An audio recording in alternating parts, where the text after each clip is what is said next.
Bonjour, comment ça va aujourd'hui? Pourquoi apprendre l'anglais en lisant la littérature en anglais? Je suis Anka, je suis prof d'anglais et l'apprentissage de langue m'a permis de changer de vie, de faire un saut quantique dans ma vie. Donc si tu veux également faire des changements dans ta vie, apprendre l'anglais peut t'aider. Voilà. Dans cette nouvelle série de vidéos, je me concentre sur le lexique, sur le vocabulaire, parce que moi, c'est comme ça que j'ai appris l'anglais, en lisant la littérature de mes auteurs préférés. Et aujourd'hui, je vais continuer de vous lire des fragments d'un de mes auteurs préférés, qui est Henry Miller. J'ai extrait les mots en anglais, je vais vous les montrer. Et on va commencer bientôt. C'est parti. Donc, le livre que j'ai ici, c'est Black Spring de Henry Miller. Et je vais continuer à vous lire. Donc, if a man went off to the war,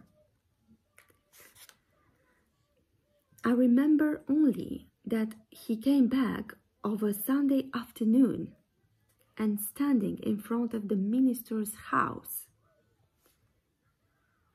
puked up his guts and then wiped it up with his vest.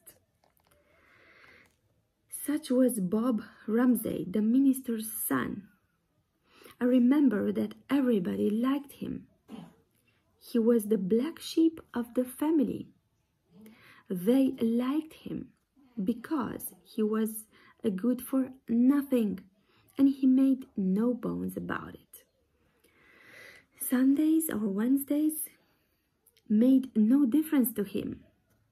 You could see him coming down the street under the drooping awnings, with his coat over his arm and his sweat rolling down his face, his legs wobbly, with that long, steady roll of a sailor coming ashore after a long cruise.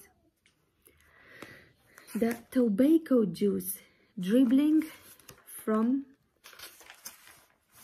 his lips, together with warm, silent curses, and some loud and full ones too.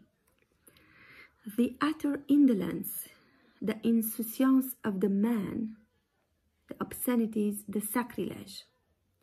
Not a man of God, like his father. No, a man who inspired love. His frailties were human frailties, and he wore them jauntily, tauntingly. Comme vous voyez, il y a des mots qui sont un peu bizarres, mais en fait, c'est bien que vous vous habituez à la musicalité de certains mots, même si vous ne les connaissez pas. Ok, parce que c'est comme ça que vous allez apprendre une langue. D'accord?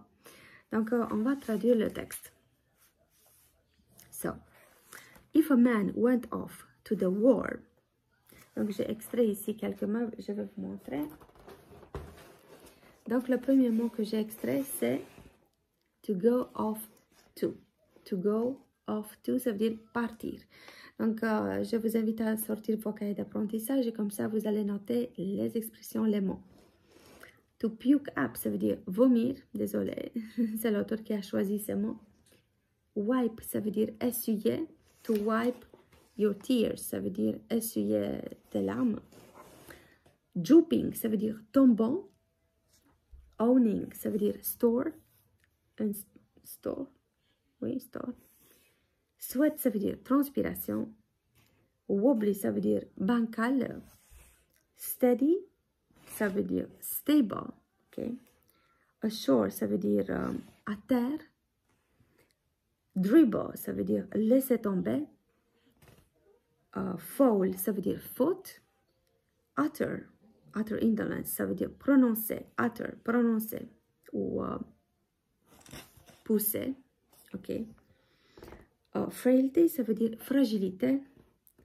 Et gently, avec désinvolture. Donc, il y a des mots, voilà, qui sont un peu compliqués. Mais comme je disais, c'est important que vous vous habituez à des mots compliqués, à la musicalité des mots en anglais. Donc, on va traduire, ok? Donc, encore une fois. Donc, if a man went off to the war. Donc, si quelqu'un allait à la guerre. I remember only that he came back of a Sunday afternoon. Je me souviens seulement qu'il était de retour un après-midi de dimanche. And standing in front of the minister's house. Et tout étant devant la maison du prêtre, minister, puked up his guts. Il vomissait, and then wiped it up with his wet vest. Et après, il essuyait son vomi avec sa veste. Such was Rob, the minister's son. Il s'agissait de Rob, le fils du prêtre. I remember that everybody liked him. Je me souviens que tout le monde l'aimait. He was the black sheep of the family. Il était le mouton noir de la famille. They liked him because he was good for nothing. Tout le monde l'aimait parce qu'en fait, il n'était bon à rien. And he made no bones about it. Et en fait, il ne se souciait pas de ça.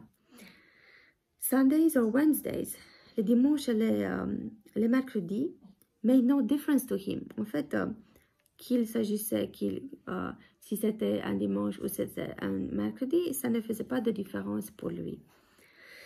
You could see him coming down the street. Tu pouvais le voir descendre la rue under the drooping awnings. Qu'est-ce que ça veut dire, le drooping? Ok. Sous les stores, enfin, qui tombantes. Ok. With his coat over his arm, avec son manteau au-dessus de sa main.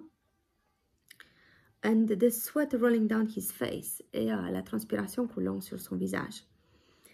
His legs wobbly. Qu'est-ce que ça veut dire wobbly? Bancal. Ici, il y a une autre expression. Parce que les pieds ne peuvent pas être bancals. Donc, tu vois ici la traduction, ça veut dire, on va chercher ça la fois suivante. Wobbly, ça veut dire autre chose. Donc, avec ses pieds, voilà, qu'il traînait, with that long steady roll of a sailor, avec cet air de, en fait, marinier, sailor, ça je n'ai pas écrit, mais sailor, c'est marinier, ok, je vais l'écrire, sailor, marinier. Sailor, ça veut dire marinier. Voilà, vous pouvez l'écrire dans vos clés d'apprentissage. Sailor, c'est marinier, ok. Coming ashore, donc qui revient à terre, ok, ashore, after a long cruise, après une cruise, après un voyage dans la mer longue, the tobacco juice dribbling, donc avec